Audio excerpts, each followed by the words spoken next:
रीना एक मध्यम परिवार की लड़की थी, लेकिन उसकी भाभी शिवानी एक बड़े घर की बेटी।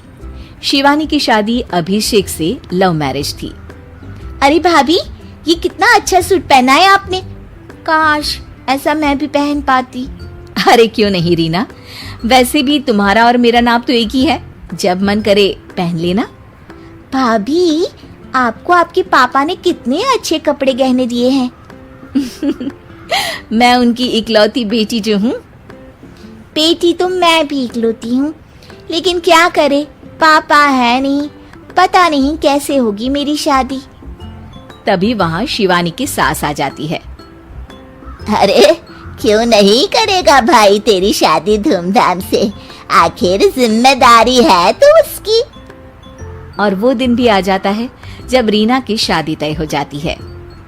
अभिषेक, क्या हुआ? आप इतने परेशान तो कभी नहीं दिखे, कोई बात है तो बताइए मुझे। अरे शिवानी, वैसे तो शादी का सारा इंतजाम हो गया है, लेकिन गहनों का रेट तो आसमान छू रहा है। कैसे क्या करूं, कुछ समझ में ही नहीं आ रहा। थोड़ी देर में शिवानी अपने पूरे गहने अभिषेक के सामने रख देती है। ये लीजिए, गहनों का इंतजाम भी हो गया। अरे नहीं नहीं शिवानी, मैं ये गहने किसी हालत में भी नहीं ले सकता। ये तुम्हारे पिता ने तुम्हें दिया था और तुम हो कि। तभी वहाँ सास आ जाती है। अरे तो क्या हुआ, इसकी तो हो गई ना शादी, अब किसे दिखाने हैं इसने गहने। सास गहनों का डिब्बा शिवानी के हाथ से लेकर वहाँ से चली जाती है। रीना की शादी धूमधाम से होती है और अब वो बड़े घर की बहू बन जाती है। वहीं रीना की शादी के बाद शिवानी और अभिषेक उसकी शादी के कर्जों से डूब जाते हैं। मैं सोच रही हूँ नौकरी करनी शुरू कर दूं, वैसे भी पढ़ी लिखी हूँ, आपकी थोड़ी मदद भी हो जाएगी। वैसे शिवानी, कुछ दिन कर लो तो अच्छा ही होगा, क्योंकि जरूरत भी है। अब शिवानी भी नौकरी करने लगती है और घर खर्चे में अभिषेक का हाथ बटाती है। एक दिन शिवानी, रीना का फोन आया था, कह रही थी कि आने वाले त्योहार में उसके ससुराल जाना है। ठीक है माँ। अरे ठीक तो है, लेकिन एक काम कर लेना, उसके सास ससुर से लेकर पूरे खानदान के कपड़े मिठाइयाँ सब ले आना, और हो सके तो रीना के लिए छोटे से कान में पहनने के बूंदे भी। और क्या है ना, शादी में उसे सारी बड़ी बड़ी कान की ज्वेलरी दी थी, घर में पहनने के लिए तो उसके पास कुछ भी नहीं है। शिवानी सोच में पड़ जाती है कि वो क्या करे, क्योंकि कर्जों और घर के खर्चों के बाद तो पैसे बचते ही नहीं थे। शिवानी फिर अपने पिता को फोन करती है और उनसे पैसे मांगती है।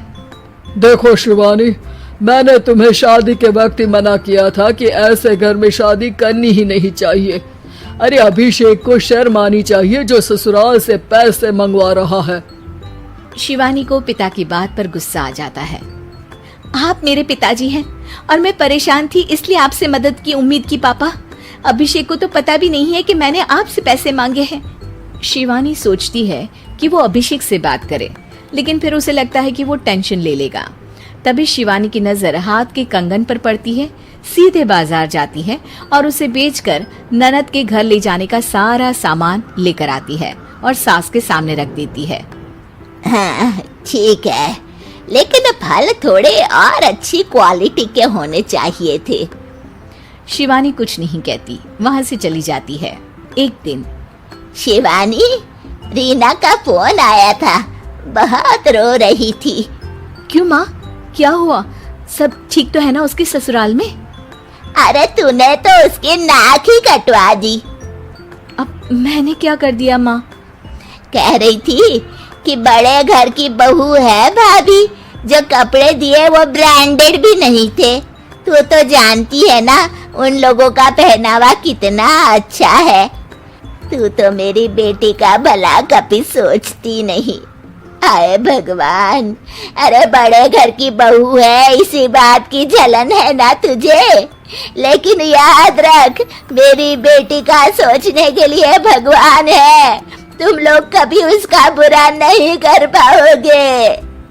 अब शिवानी के मन में सवाल था कि क्या ईश्वर सिर्फ रीना के साथ है उसके साथ नहीं, लेकिन उसे सुकून था कि वो अभिषेक के साथ उसकी जिम्मेदारियों को निभाने में बराबरी की हकदार है। शिवानी वहां से चली जाती है। वो सास से कुछ नहीं कहती, क्योंकि अमीर घर की बहू बनकर रीना को भले ही सुकून ना हो, लेकिन गरीब घर की बहू बनकर शिवानी खुश है, क्योंकि खुशी पैसों से नहीं परिस्थितियों पर निर्भर करती है।